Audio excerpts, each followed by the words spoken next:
इसको ना यूं ही खोना। है मनुष्य जन्म सोना, इसको ना यूं ही खोना। जन्मों से घिरे मन को विषयों से हटाना है। जन्मों से घिरे मन को विषयों से हटाना है। और विरती को हर दम गुरु चरणों में रखना है। और विरती को हर दम गुरु चरणों में रखना है। अब आन पड़े मुश्किल हरि ओम जपा करना। जब आन पड़े मुश्किल हरि ओम जपा करना। है मनुष्य जन्म इसको ना यूं ही खोना। सत्संग है एक दर्पण, सब दाग इसी से धोना। है मनुष्य जन्म खोना, इसको ना यूं ही खोना। शम्मा की तरह जीवन हर एक बना डाले। शम्मा की तरह जीवन हर एक बना डाले। जो खुद जल कर देखो रोशनी फैलाती है। जो खुद जल कर देखो रोशनी फैलाता है। वैसा भी जीवन हो वचनों पे अमल करना।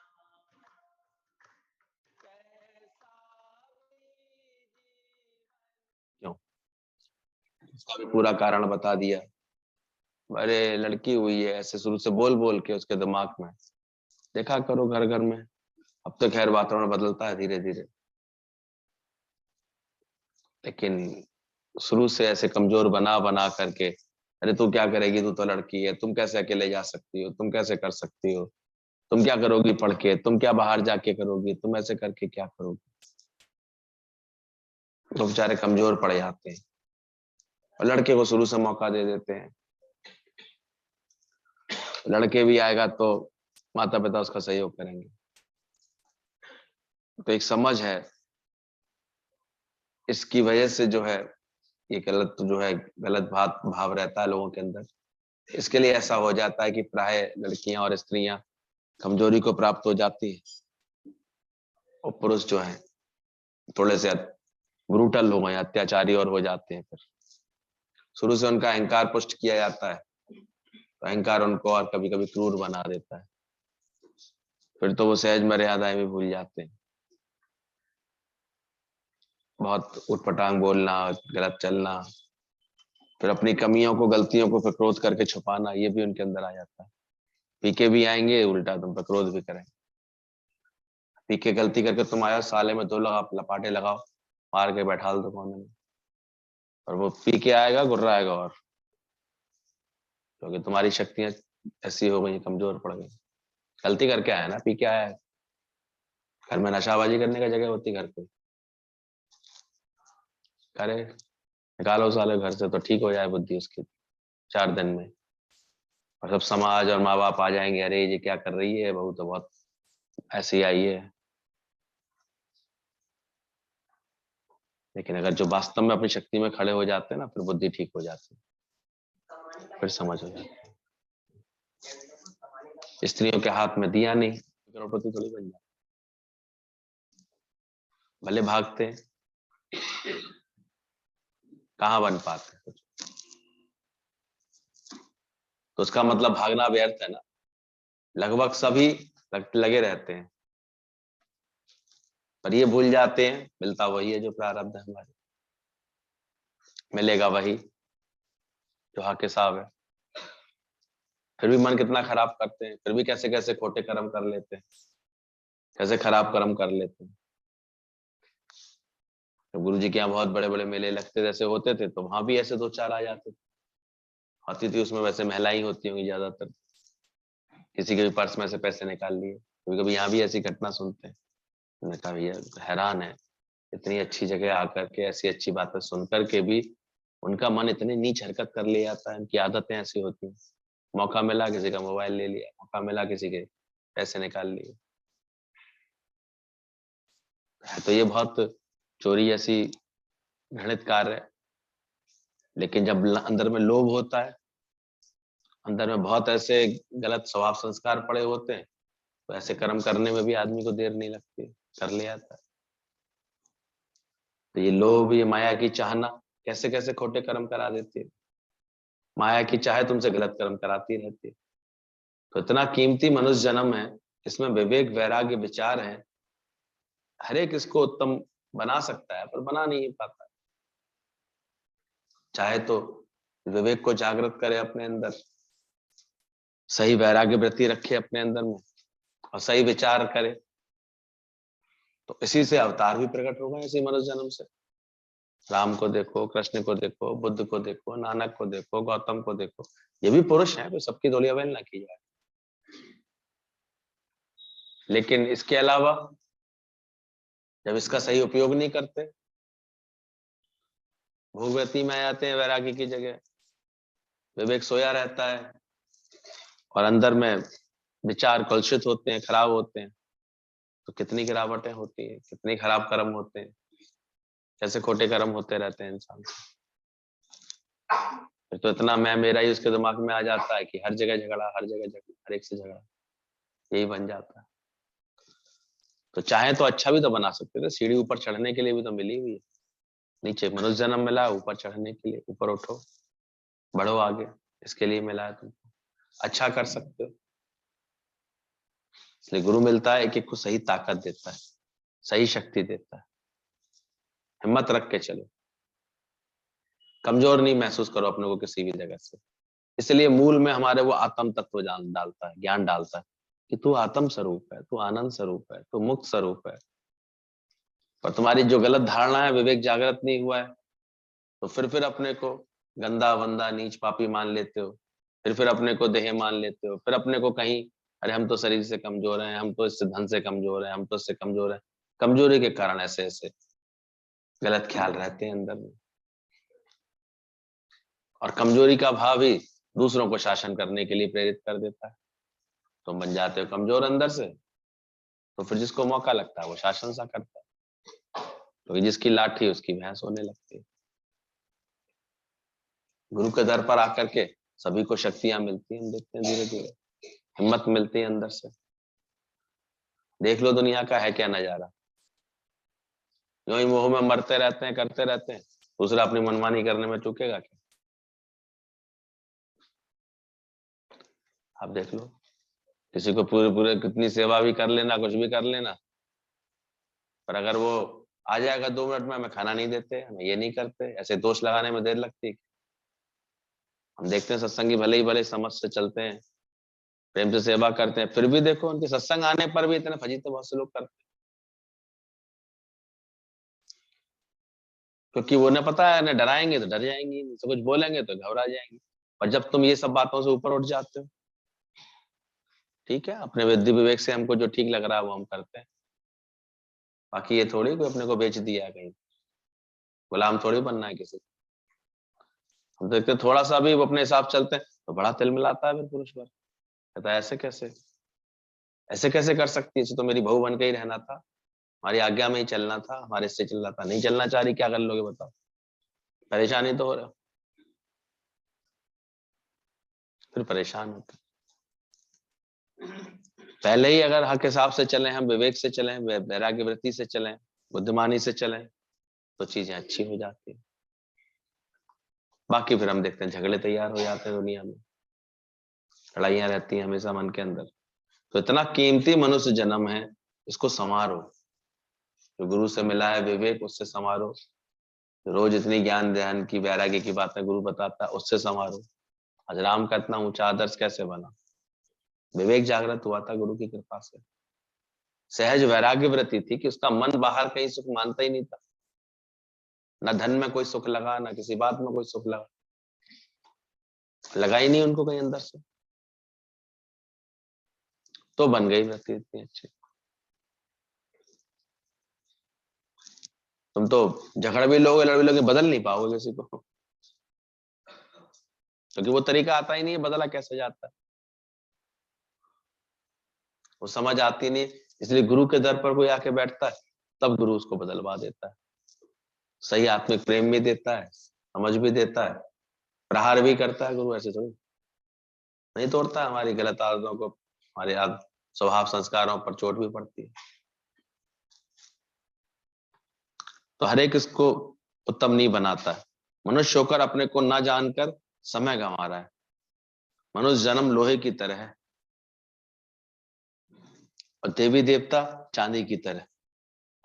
सभी मंदिरों में पूजा करते हैं, क्यों उत्तम बोला गया, देवताई स्वरूप जिसके अंदर आ जाता है, देवताओं का जैसा आचरण आ जाता है, देखो चांदी कटती है फिर उसकी, चांदी ऐसा जीवन हो जाता है, वैल्यूएबल हो जाता है। कहा यहां तक बोला गया मानुष जन्म हीरा सा, हीरा भी बोला गया है जन्म को, पर तूने व्यर्था गंवाया, विवेक जागृत ना होने के कारण व्यर्थ हो जाता है, वेस्ट हो जाता है। तो मनुष्य जन्म लोहे की तरह है, देवी देवता चांदी की तरह है, सभी मंदिरों में पूजा करते हैं, घर में भी बच्चों को खिलाते हैं। तो वास्तव में पूजा वहां पर किस चीज की हो रही है, पूजा होती है वहां पवित्रता की, पूजा करते हो। वहां अगर किसी ऐसे व्यक्ति की कोई मूर्ति रखते हो जिसने कोई गलत आचरण किया हो, जिसने देवताओं जैसा आचरण किया होगा, पवित्र आचरण किए होंगे, उनको सजाते हो, उनको रखते हो वहां पर, इसलिए वातावरण कैसा हो जाता है, हमारे घर में पवित्रता क्यों हो जाती है, गलत आचरण करने लगते। इतना ही नहीं अकल है कि कैसे व्यवहार करें घर परिवार वालों के साथ। कोई तो माया के मद में ऐसा हो जाता है, सोचता है पैसा इतना कमाया, अब तो मैं जैसे चाहूंगा वैसे करूंगा, मेरा मकान है, जैसे चाहूंगा वैसे रहूंगा। किसने कह दिया, तुम अगर इन सब बातों का अहंकार रखोगे, मेरा घर है, मेरा पैसा, तो तोड़ने के लिए कोई ना कोई पैदा हो जाएगा। इसलिए मैं ना कर बाबरे खाली दोनों। मंदिरों में क्यों पूजा हो जाती है, क्योंकि पवित्रता होती है। तुम्हारे भी घर का वो स्थान सबसे पवित्र हो जाता है जहां तुम ये संकल्प करते हो ये पूजा का स्थान है, यहाँ हमारे भगवान बैठा रखे, हमने देवता बैठा है। सुबह सुबह और कोई घर का कोना साफ हो चाहे नहीं हो, पर वो साफ हो जाता है, नहा करके सीधे कदम किधर की तरफ बढ़ते हैं, मंदिर की तरफ बढ़ते हैं। क्यों, उसकी पवित्रता खींचती है। तो आज गुरु की तरफ हमारे कदम बढ़े तो किस चीज ने बढ़ाए, उनकी पवित्रता ने खींचा, उनके शुद्ध भावों ने खींचा, उनके ज्ञान ने खींचा। तो मनुष्य जन्म लोहे की तरह हो जाता है, जंग लग करके बेकार हो जाता है, लेकिन जब उसमें देवताई गुण आ जाते हैं तो चांदी हो जाती है। वास्तव पवित्रता की पूजा करते हैं, हमें भी वही व्यक्ति अच्छे लगते हैं जो सही बात बताए, सही मार्ग पर चलाए, सच्चाई सिखाए। आप देखो नौकर भी कैसा चाहिए आपको, भले खुद होगा बदमाश, खुद होगा बेईमान, लेकिन नौकर कैसा चाहिए, यानी पसंद क्या करते हो, कौन से लोग पसंद आते हैं, सोचो। सच्चाई से चलते हैं, ईमानदारी से चलते हैं, धीरे धीरे जो लोग सही व्यवहार नहीं करते, आचरण नहीं करते हैं, उन लोगों को पसंद किया जाता है घर परिवार में कहीं भी? कौन पसंद करता है? उनको कोई नहीं पसंद करता। कुछ समय तक झेलते रहते हैं या फिर उनसे दूर चले जाते हैं, पसंद नहीं करता उनको कोई। तो तुम जब देवताओं जैसा व्यवहार करोगे तब पसंद आओगे किसी को। ध्यान रखना, खोटे कर्म वाला व्यक्ति किसी को अच्छा नहीं लगता। कई लोग कानों में विष डाल जाते हैं, कितने खोटे कर्म करते हैं, इसकी बुराई, इसकी निंदा, उसकी चुगली। पति आया नहीं घर में, दिन भर बैठ करके उसे बस 2-4 चुगलियां करनी। तो क्या डाल रहे हो तुम कान में? विष डाल रहे हो। एक होता है वो सबके लिए प्रेम भाव डालवाता है, एक कानों में विष डाल देता है। तो ये खोटे कर्म होते हैं। भलाई बुराई करते हैं, कुछ संग डुबो देता है, अच्छा संग तार देता है। तो खोटे कर्म वाला व्यक्ति कभी किसी को अच्छा नहीं लगता। इसलिए हमेशा जो भी मिले तुमको, उसको तुम अच्छी बात, सही मार्ग पर चलाओ, सच्चाई सिखाओ। गुरु के पास हम किस विश्वास से आते हैं? क्योंकि वो सच्चाई सिखाता है, सही मार्ग बतला देता है, वो हमारे जीवन का सही लक्ष्य बता देता है, जो पता ही नहीं था बिना गुरु मिलने से पहले कि मनुष्य जन्म का इतना ऊंचा लक्ष्य होता है। मनुष्य जन्म ही है जिससे हम परमात्मा को पा सकते हैं। अब इसका जो संकल्प करता है, जो इसके लिए पुरुषार्थ करता है, मेहनत करता है, तो देखो वो अपने अंदर के परमात्मा को प्रकट करता है, धीरे धीरे सच को प्रकट करता है। तो जैसे जीवन में पारस गुरु मिल जाए तो वो लोहे से भी सोना बन जाता है।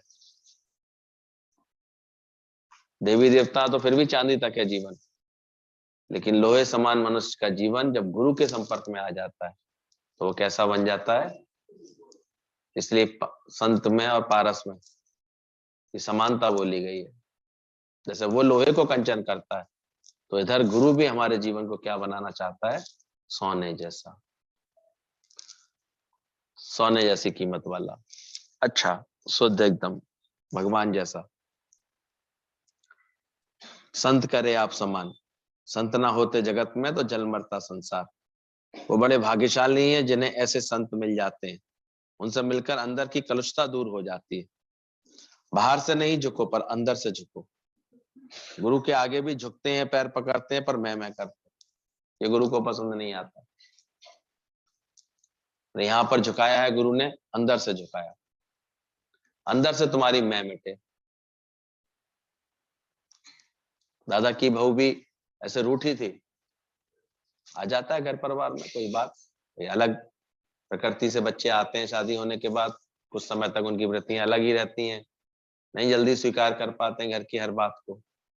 तो कोई बात आई थी उसके साथ में, लेकिन बताते हैं दादाजी इतने समझदार, इतने प्रेम वाले, अब उन्हें पता लगी कैसे रूठ के गए हुए हैं, जब नहीं आई है बहुत दिन से रूठने की वजह से, तो खुद चले गए उसके पास, खुद जा करके उससे कहते हैं उससे बात की। और जब वो पहुंचे थे उसके घर पर, तो वो ऐसे झीने से उतर के अपनी सहेलियों के साथ पिक्चर जा रही थी। कहते दादा ने कहा नहीं नहीं नहीं, तुम्हारी टिकट है तुम्हारे हाथ में, तुम जाओ, पहले मैं 3 घंटे बैठा हूँ तुम्हारे पिता से बात करता हूँ, जब तक बैठे हैं हम तुम्हारा इंतजार कर, जब आओगी तब फिर बात कर लेंगे। दादा के इस व्यवहार से वो लोग सब बोले बात करने आए थे, हम तो सोच रहे थे कि कोई बात बढ़ेगी, झगड़ा बढ़ेगा, पर तो झगड़ा तो यहाँ बिल्कुल है ही नहीं, कोई इनके अंदर तो कोई झगड़ा है ही नहीं। जब ऐसा व्यवहार देखा तो धीरे धीरे बात सुलझ गई। बाकी दुनिया में बात तक क्यों बिगड़ती, हम जाते ही झगड़े के हिसाब से, कहीं बात बनाने थोड़ी जाते हैं, किस हिसाब से जाते हैं? मन में पहले ही इतनी इतनी बातें धारण करके चले जाते हैं, वो ऐसे हैं ऐसे हैं ऐसे हैं। अब वो बातें सुलझेंगी कहीं पर? सुलझ सकती है? झगड़ा रख के जाओगे तो, खराबी देख के जाओगे तो कहां से सुलझेंगे? इसलिए नहीं सुलझती लोगों की बातें। बाद में कहने को तो फिर यही है कि भाई ऐसी प्रारब्ध होगी, ऐसे ही खेल होगी, कहने को तो ये हो जाता है। लेकिन दादा भी नथिंग थे। तो भी देवताओं जैसा स्वभाव बनाओ तो कम से कम तुमको हर बात में शांति तो रहे, प्रेम तो रहे अंदर से। तो गुरु करे आप सम्मान, इसलिए कलुषता दूर करता है अंदर से मिल करके। बाहर से नहीं झुको पर अंदर से झुको गुरु को। बाहर से झुक करके दिखा दोगे उसको, गुरु को पसंद नहीं आता। वो जानता अंदर से तुम वचनों पर झुके प्यार से पकड़ते हो पर अंदर से मैं तो पूरी पड़ी रहती है तुम्हारी। हम तुम्हें व्यवहार से छुड़ाते नहीं है, क्योंकि वहीं से तुमको पोषण मिलता है। दोनों बातों के अंतर को समझना।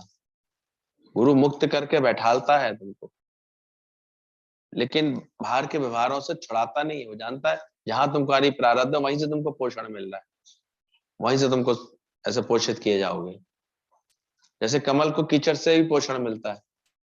लोग गृहस्थ छोड़कर जंगल में चले जाते हैं तो विषयों में आसक्ति नहीं होती उनकी, तो क्या उनको विषय में आसक्ति नहीं होती? माया में फंसो नहीं, निर्लिप्त भाव से रहो, ये समझ गुरु देता है।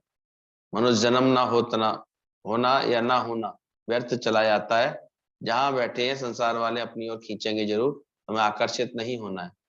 औरों के टीचर नहीं बनो, पर अपने टीचर बनो। सही प्रेरणा गुरु दे देता है। इसलिए सच्चे गुरु ने कभी भी हमको कहीं ऐसे पलायन नहीं कराया, कहीं छुड़ाया नहीं। वहीं सुधरो, वहीं अपनी वृत्ति बदलो, वहीं अपने निमाड़ेपन में आओ, वहीं अपना अहंकार मिटाओ, वहीं अपना लोभ मिटाओ, वहीं अपना क्रोध मिटाओ। ऐसे बनो, कारण आने पर भी तुमको क्रोध ना आए, कारण आने पर भी तुम्हें कोई लोभ ना लगे किसी बात का। ऐसी त्याग भावना से रहो। एक पल में रामचंद्र जी ने राज्य छोड़ दिया। किसी भी चीज का अहंकार ना निकले, हमेशा कृपा लगे गुरु की तुमको, लगे सब परमात्मा की कृपा है, उसकी कृपा से मिलता है। जीवन को ऐसा अपना निष्कामी बनाओ। कल अच्छी लग रही थी एक बात की, एक लड़का था, छोटा बच्चा था, तो माँ थोड़ी गरीब थी, मेहनत मजदूरी करके उसको पालती थी।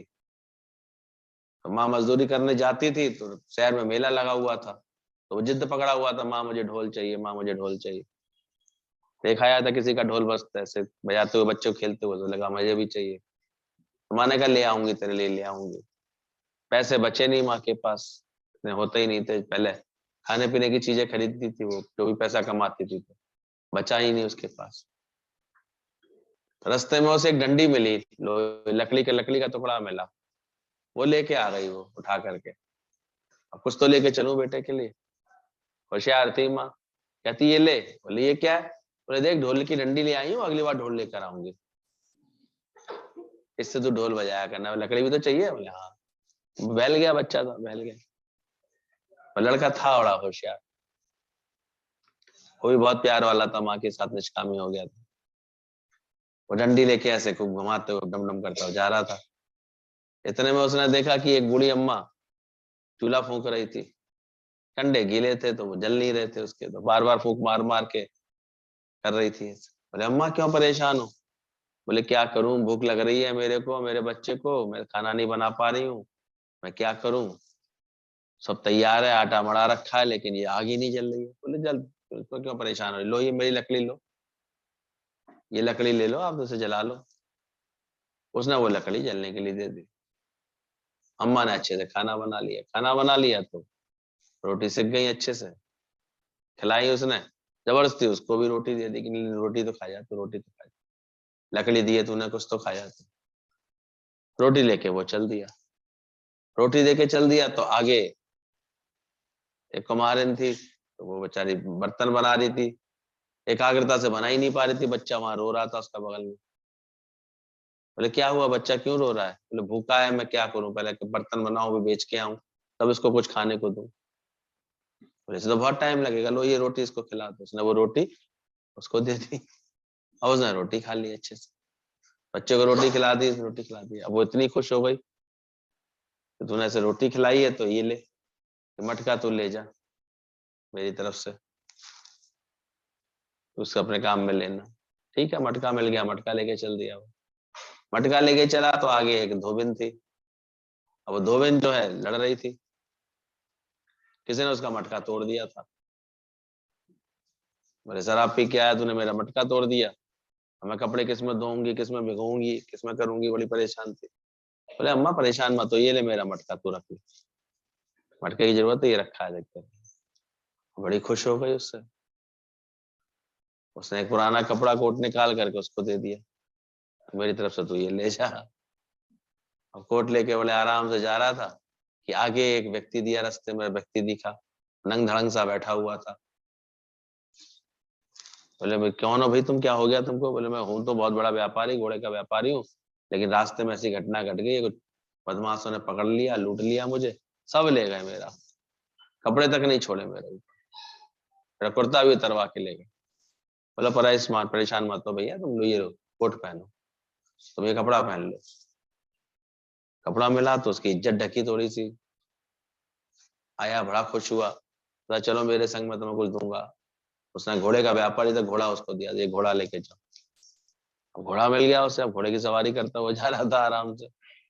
इतने में एक जगह देखा तो कुछ व्यक्ति फिर भी कुछ उदास बैठे हुए थे, बैंड खड़ा हुआ था, एक व्यक्ति बैठा हुआ था नीचे, बड़ा परेशान सब लोग, क्या हुआ? बोले घोड़ी नहीं आई है अभी तक, घोड़ी वाले को पता नहीं क्या हो गया, बुकिंग करी थी वो आई नहीं। शादी का मुहूर्त निकला यार, शादी का मुहूर्त निकला यार। तो भाई उसने कही तुम परेशान क्यों, ले लो घोड़ी हमारी, घोड़े इसको ले जाओ। तो घोड़ा दे दिया, वो घोड़ा लेके चले गए। घोड़ा लेकर के जब घोड़े को मिल गया उसको, सब बड़े खुश हो गए सब बराती। बोले तू बता तेरे को क्या दें क्या दें? बोले मुझे तो कुछ नहीं चाहिए। बोले कुछ तो चाहिए होगा, तेरे को ढोल चाहिए था। तुरंत बैंड वाले का ढोल देकर के उसको क्या मिल गया उसको, एक इच्छा थी, ढोल तो ढोल मिल गया। इसका मर्म बहुत अच्छा लगा हमको। हमने कहा हम भी जब गुरु से प्रेरणा लेते हैं, सही समझ की प्रेरणा लेते हैं, तो हमारा सच्चा गुरु तो निष्काम की प्रेरणा देता है। कहता है शरीर दिया भगवान का, यही करोड़ों से है तुम्हारे पास, यही इतना मिला हुआ है, तो तुम इससे जाके किसी की सेवा करते हो, खुशी खुशी देते हो, किसी को प्रेम देते हो, किसी के मनोरथ सिद्ध करते हो, तो देखो लकड़ी दी उसने तो वो खाना मिल गया उसको बदले में। तुमको नहीं मिल जाता प्रेम का कितना भोजन मिल जाता, सोचो। तो तुम किसी के लिए जीते हो। बहुतों को हमने देखा सत्संग छोड़ के ही बैठ गए। हमने क्या क्या इतने बेवकूफों को क्या फायदा किया इसमें? अब घर बैठा तो घर बैठे कोई थोड़ी इसको खुशी दे जाएगा आकर के। सत्संग में जो नियमित आता है तो बहुत कुछ उसको दिखाई देता है, घर बैठ के क्या हो जाएगा?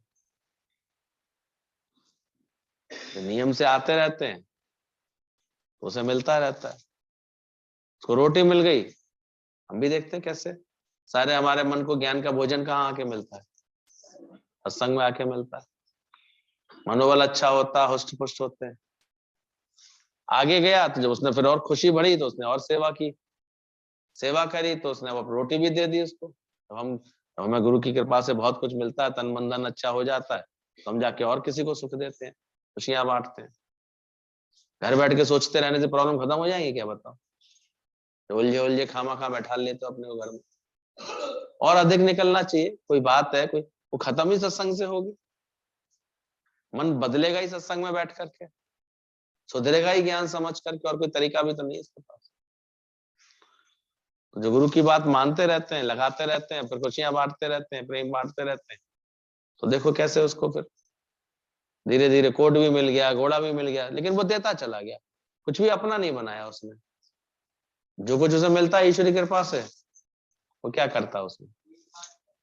थोड़े दिनों बैठते बैठते यहाँ पर नहीं मिल जाती, ज्ञान का इतना बड़ा अब वो मिल जाता है, कोट मिल जाता है, धीरे धीरे ज्ञान की समझ तुम्हारी हो जाती है, फिर तो तुम किसी के भी दुख दूर कर सकते हो, इतनी समझ मिल जाती है। तो ठीक से ज्ञान सुन ले तो 4-6 साल में ऐसा नहीं हो जाता कि वो किसी से भी दो बातें इतनी अच्छी बता देता है, उसका मन खुश हो जाता है, उसके जीवन में खुशी आ जाती है, प्रेम आ जाता है। फिर घोड़ा मिल जाता है, देखो कैसे गाड़ी घोड़े सबको निष्काम करते, जो निष्काम करते हैं हम तो हैरान थे, कैसे पहले ही गुरुजी ने गाड़ी पकड़ा दी थी, क्योंकि उनको ये पता लग गया था कि आगरा भी स्कूटर से चला जाता है, इसको इतना शौक है। और तब अच्छा भी रहता था, स्कूटर से गए, जाते में टूंडला, फिर आगरा, लौटते में अहमदपुर, एक एक दिन में 3-3 शहर कर लिया करते, हो जाता था। बड़ा आनंद आता था, बड़ी खुशी रहती थी, ताकत भी इतनी लगती थी शरीर में, ऐसे थकान ही नहीं लगती थी। 6:30-7 बजे तक टुल्ला वाले बैठे आया करते थे, फिर 9-10 बजे तक उनके संग बैठ करके फिर 11 बजे आगरा वाले बैठे मिलते, 10 बजे, 10-11 बजे, फिर उनके संग बैठ लिए 2 घंटे जा करके, फिर 1 बजे खाना वाना खाकर फिर मार्केट भी कराए, 4-5 बजे वहां से लौटे तो फिर टूंडला में यजमातुर बैठे मिल जाते थे लोग 5-6 बजे, उनके संग 1-1.5 घंटे बैठे। और हमारे संग भी कोई ना कोई साथी रहता था। इतना भी ज्ञान। तो हमने देखा कितनी जल्दी गुरुजी ने गाड़ी पकड़ा दी थी हमको, फिर गाड़ियों से आना आना शुरू हो गया, सब काम बनते चले जाते। तो घोड़ा नहीं मिल जाते, घोड़े अच्छे नहीं हो जाते। ये शरीर किनका अच्छा होता है? अरे माँ साहब का स्कूटर किसका बना अभी तक? शरीर तो सबको प्रेम देगा, खुशियां देगा, सुख देगा, तो उसका शरीर कैसा हो जाएगा? फिर उसके जीवन को क्या किया जाएगा?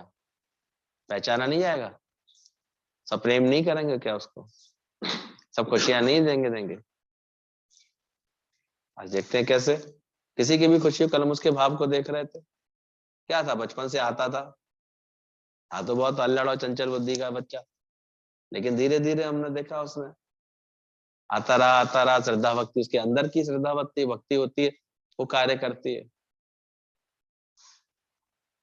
पूरे दौरान 5 साल उसकी नौकरी का चक्कर चलता रहा, लेट होती रही परीक्षाएं, स्थगित होती गई, कभी होता रहा, लेकिन वो धीरज रख के बस मेरे मुंह से एक बार निकले, चिंता मत, लगा रहे तू। और जब यही शुक्राने निकलते हैं, भैया आपने कह दिया तो उसमें लगा रहा। तो आज सही बात है, उसको नौकरी भी अच्छी मिली हुई है, फिर तो कल तो बड़ा खुश दिखाई दे रहा, सभी कुछ मिल गया, इतनी सुंदर उसको हम देख रहे हैं। उसी के अनुसार उसकी पत्नी भी मिल गई है, वो भी जो है टीचिंग जॉब में कमा रही है, सारी खुशियां आ गई हैं, गाड़ी भी मिल गई है शादी के चक्कर में। क्या नहीं, क्या कमी रह गई जीवन घर भी अच्छा बना लिया, थोड़े दिन पहले उसने अपना ठीक करा लिया।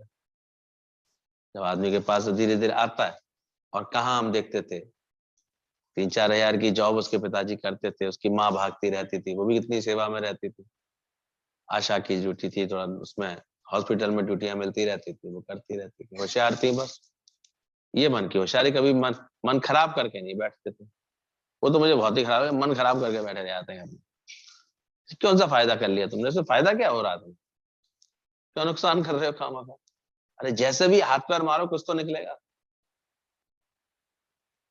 कम से कम सत्संग तक तो पहुंचो, कुछ तो प्रेम करोगे, कुछ तो उमंग जगेगी अंदर, कुछ तो भाव अच्छे होंगे। नहीं तो वो कुंठित हो जाओगे तुम उसी बात को लेकर के, वही धारणा पक्की हो जाएगी। इसलिए जो गुरु ने हमें सत्संग का नियम दिया है, जो विवेक वैराग्य सहित इसको करते रहते हैं, बड़े लाभ में रहते हैं, बड़े उनके जीवन चमक जाते हैं। बाकी तो हमने देखा ब्रह्मज्ञानी के पास आनंद का ढोल आया था लास्ट में, खूब अच्छा, जब देखो जब ढोल ही रहता है उसके जीवन में। आनंद ही तो पसंद था जीवन में, तो आनंद का किससे प्रकट हो जाता है? सत्संग से ही प्रकट हो जाता है। ज्ञानी के मन सदा आनंद, पुराना वाला मन गुरु कब बदल देता है पता ही नहीं चलता, उसको ठीक हो जाता है। तो ध्यान रखना कि भाई गुरु जो व्यवहार से छुड़ाता नहीं है, तो मैं जगत से हटाता नहीं है, कि वहीं से तुम्हें पोषण मिल रहा होता है। मनुष्य जन्म ना होना या ना होना व्यर्थ चला जाता है। संसार वाले अपनी ओर खींचेंगे जरूर तुम्हें, पर तुम्हें आकर्षित नहीं होना है, ये सावधानी तुम्हें रखनी। प्रलोभन आएंगे भी, बातें आएंगे भी, पर देखो तुम अपने ज्ञान के नियम से, सत्संग की लगन से भ्रमित तो नहीं होते हो कभी। जब तुम ये पक्का कर लेते हो, सत्संग की लगन पक्की कर लेते हो, ज्ञान का अभ्यास पक्का कर लेते हो, तो एक दिन देखो वही माया तुमको ऐसे सुख देने के लिए तत्पर हो जाती है हर जगह से। भागती फिरती थी दुनिया जब तलब करते थे, और जब उल्फत हो गई, वैराग आया था अंदर में, तो फिर वो पीछे और भागती है उल्टा। पहले तरसते थे कि कोई पूछे, कोई अच्छा समझे, और ज्ञान को पकड़ लो ना जीवन में, ज्ञान की बात को समझो, ज्ञान के अनुसार आचरण ढालो, अपने को निष्कामी जीवन बनाओ, सबको प्रेम देने वाला, सुख देने वाला, तो देखा करो। थके जाओगे एक दिन, हाथ जोड़ोगे, भैया एक तो 10 मिनट रुक जा। इतना दुनिया प्रेम करने लगती है, पूछने लगती है। बांटने वाले को मेहंदी का रंग लगता ही लगता है, बांटो अपने जीवन। रोज हम कहते हैं भाई करो, सेवा करो, प्रेम करो, सबको ये उमंग दो, खुशी दो, सत्संग की महफिल को सजाओ, लगन बढ़ाओ अपने अंदर। तो वैसे ऊपर से कहते हो हमें बड़ा लगन है, बड़ी भक्ति है, बाकी तुम्हारे कर्म अभी दिखाई देते हैं, ऐसे ऐसे होते हैं, छुप करके जाने क्या क्या होते हैं। तो ऐसे केवल बाहर से झुकने वाला थोड़ी चाहिए गुरु, बोला ना, गुरु को तो अंदर से झुकने वाला चाहिए। बाहर से जो है पैर पकड़ लेते हो, झुक के दिखा देते हो, पर अंदर में मैं चलती है तुम्हारे अंदर। एक समर्पण में आ जाए मन तो देखो बहुत कुछ उसको प्राप्त होने लगता है। तो औरों के टीचर नहीं बनो, अपने टीचर बनो। बच्चे भी तुमसे होशियार हो जाते हैं, लेकिन तुम्हारे पिता तो नहीं हो जाएंगे। अब बच्चा अपने को जब ये समझ लगे अरे तुम क्या हो पिताजी, हम तो बहुत कुछ है, तो ये अशिष्टता दिखाई देती है। तो भले ही हमको गुरु बहुत कुछ देता है, बहुत सिखाता है, लेकिन हमारे अंदर ये भाव का है ना, अब तो ये क्या है, अब तो इनसे बहुत अच्छे हैं हम तो बहुत जानते हैं। तो ये अशिष्टता बोली जाती है। ये पता लग जाता है कि अब बददिमागी आ गई, इसका मतलब गुमानी आ गई इसके अंदर। तो ध्यान रखना, ज्ञान की समझ भी तुम हर ख्याल से ऊपर हो जाते हो। कुछ भी ख्याल करना, बीच में जाना अच्छा नहीं है। हर एक मोह के अधीन है, बच्चे कहना नहीं मानते, हर एक को अपनी ममता आसक्ति दुखी कर रही है। मोह के अधीन होते हो तभी सब शिकायतें बनाते हो अंदर में बैठ करके। मानते नहीं है बच्चे, मानते नहीं है। गुरु जी ज्ञान भी नहीं समझाए क्या? गुरु जी को कोई कहता था, गुरु जी कहते क्यों, क्या बच्चे तुमको गुरु मानते हैं अपना? बच्चों ने बोला है कि आप मेरे गुरु जी हैं, आप मुझे समझाइए। इसलिए वो समझेगा ज्ञान तो किससे समझेगा? तो तुमसे कहाँ समझेगा? तो फिर तुम क्यों समझा रहे हो? निष्कामी बनो, उसके आगे आदर्श दिखाओ। तुम्हारे आदर्श को देख के वो कुछ सीख सकता है। आदर्श वो उल्टा देख रहा है, बोल कुछ रही हो, आदर्श दूसरा दिखा रही हो, तो कहाँ समझेगा वो?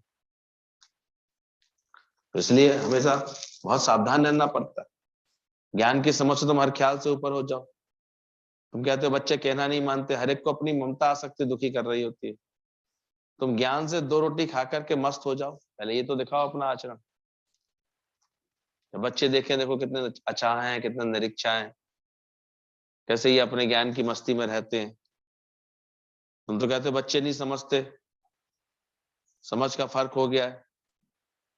तो ये भी समझो कि क्यों फर्क तो रहता ही है, जनरेशन गैप नहीं हो गई। तो सोच तुम्हारी थी, बच्चों की कैसे होगी? तुम उनको अपने हिसाब से चलाना चाहो, समय कितना बदल गया है, उसी के अनुसार चलो, तो धोखा खाओगे।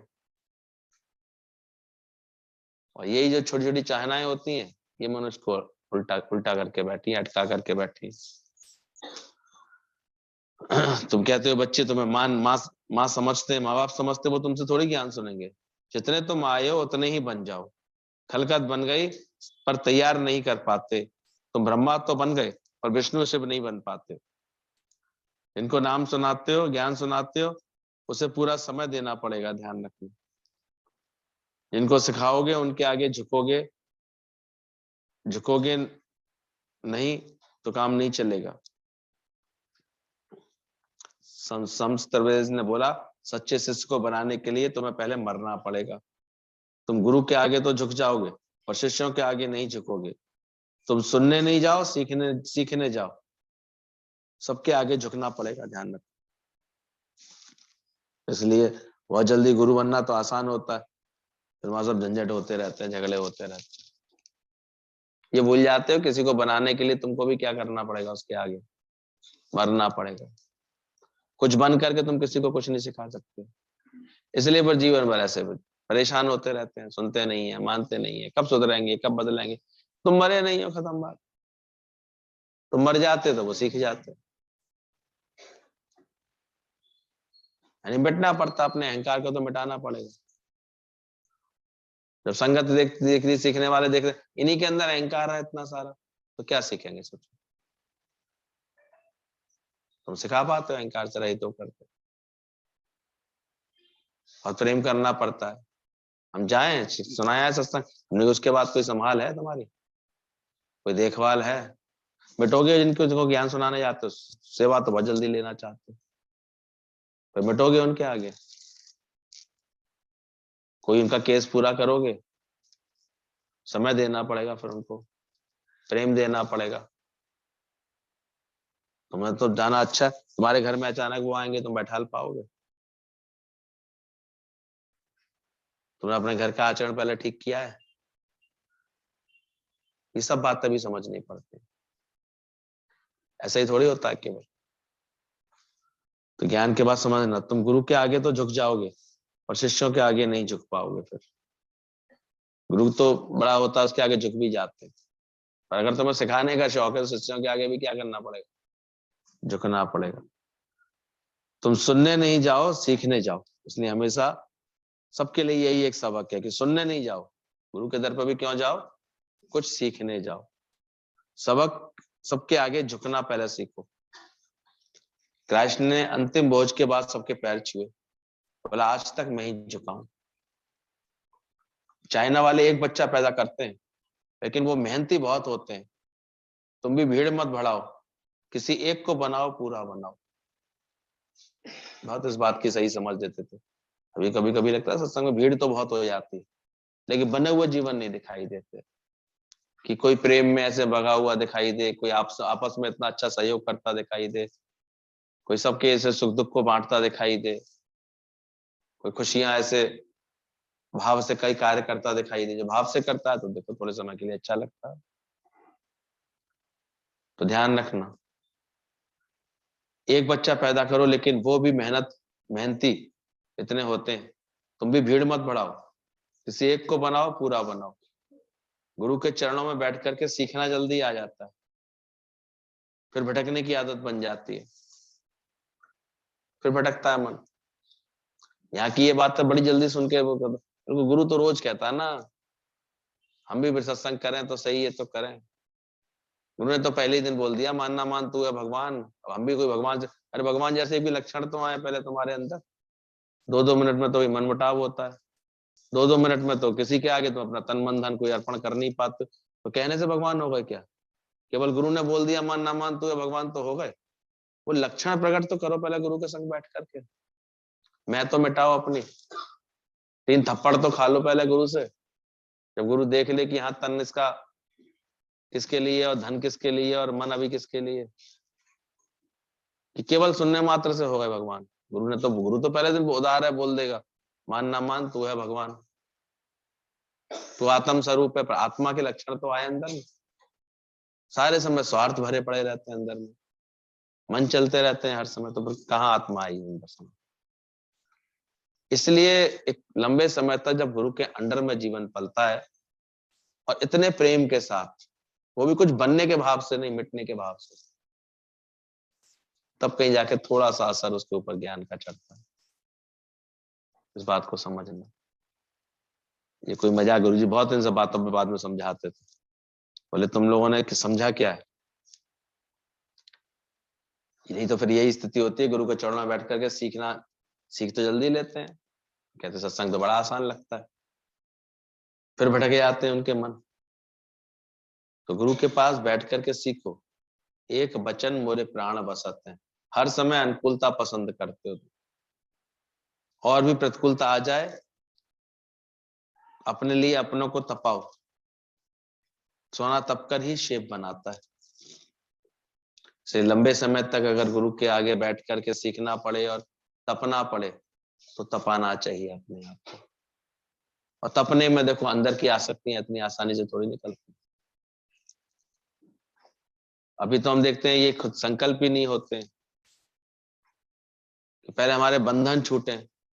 गीता मान के लेटर में पढ़ रहे थे हम कि क्या तुमको इतना विश्वास हुआ कि तुम जहां बैठे हो बंधन रहित तो? क्या तुमने ऐसा महसूस किया अपने आप को? उसके लिए गुरु कभी आज्ञा देगा चलो तो निकल सकते हो, छूट सकते हो। पहले ऐसी प्रकृति बने। बाकी लोगों ने बड़ा आसान समझ लिया है सत्संग, हम भी सत्संग कर लेते हैं, हम भी सत्संग कर लेते हैं। ऐसे कहाँ हो गए? एक केस भी सही नहीं कर पाओगे। अपने घर में नाक के नीचे भी तो न्यायपूर्वक नहीं चल पाते कि प्रेम से ही चल रहे हैं अंदर से।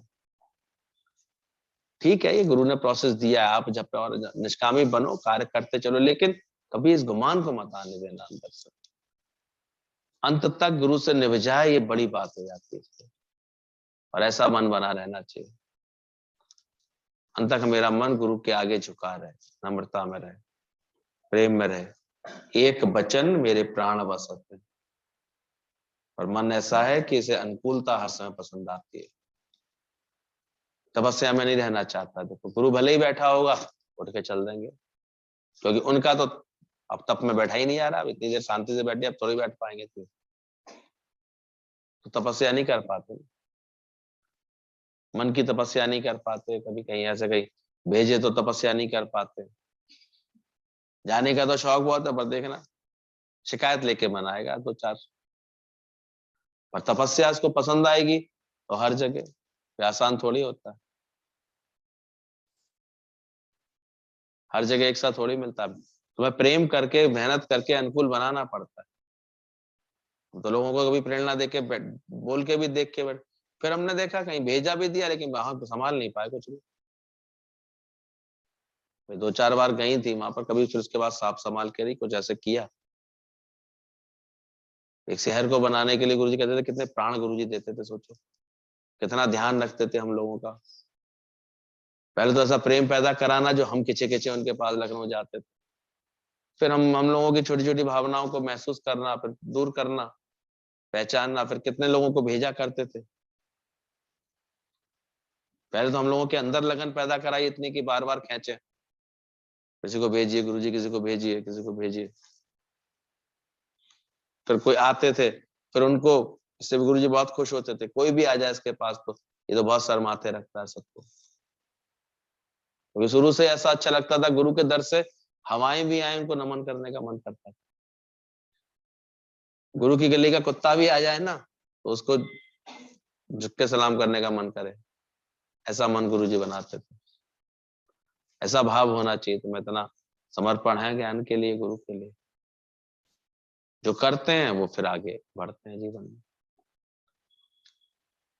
नहीं तो ज्यादातर हम देखते हैं उसके बाद मन इतना मोटी बुद्धि होती है, नाम रूप में अटक के रह जाता है, अंदरूनी बात कुछ नहीं समझता, ऊपरी ऊपरी बातें समझ ली बस, तो उसको लाभ नहीं होता। तो गुरु के वचन ऐसे प्राण में बसाएं, तप के लिए तैयार रहें हमेशा। कैसी प्रतिकूलता आ जाए वो पसंद आए, अपने लिए उसको तपाओ। सोना तप करके ही शेप मिलती है, भोले भाव मिले रघुराई। बच्चा अंदर बाहर भोला होता है, एक विचार भी गुरु से अलग होगा तो तुम अपना अलग संग बना लोगे। और ये हम देखते हैं, एक भी विचार अलग होगा देखो बना लोगे, मिटना नहीं देखोगे। हम तो देखा कितने लोगों को अपने टाइम पर कोई बात आई तो बस बहुत गुरु गुरु को किया, ये अपनी भावना पूरी कराएगा, फिर अगर कोई दूसरा अपनी भावना पूरी करा रहा है उसको पसंद नहीं कर रहा है। यहाँ तो हर समय यही चलता है, ऐसे कहते कमेंट करते हैं, तो समझ में आ जाती है ना कि अपनी सुख बुद्धि थी बस।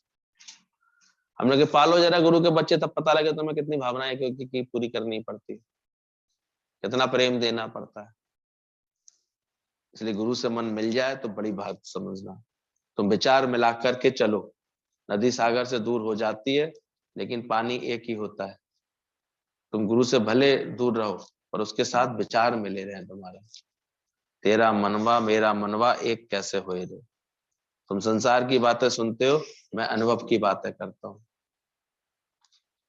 ये बात की वाणियां थी गुरुजी की, इतनी अनुभव से भरी हुई होती थी, पहाड़ों की ठंडक को नीचे रहने वाला फील नहीं कर पाएगा। अब नीचे से ऊपर जीव भाव से उठ करके आत्म भाव में आ जाएगा, तब उसे ठंडक आएगी। मिले संत कुछ कहिए सुनिए, मिले असंत तो चुप होए रहिए। संसार की बातें करके अशांत ही रहते हैं, बिना हस्ती मिटाए मस्ती नहीं चढ़ेगी। तो मिटा दे अपनी हस्ती को, तभी मस्ती में आए। तो लगो अपने इस पुरुषार्थ में कि मैं जहां बैठा हूं वहां असंग हूं।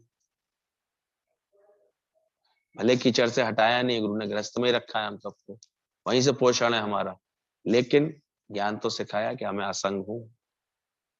अभी भी मेरा मन किसी में अटका हुआ तो नहीं, सबसे छूटा हुआ है। अभी गुरु कोई आज्ञा बोले, कोई बात बोले तो मैं उसके लिए फ्री हूं।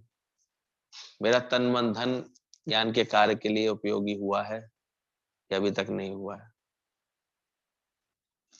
कुछ बातें हैं जो जल्दी से जल्दी अपने जीवन में पूरा कर लेता है तो लाभ मिलता है उसको।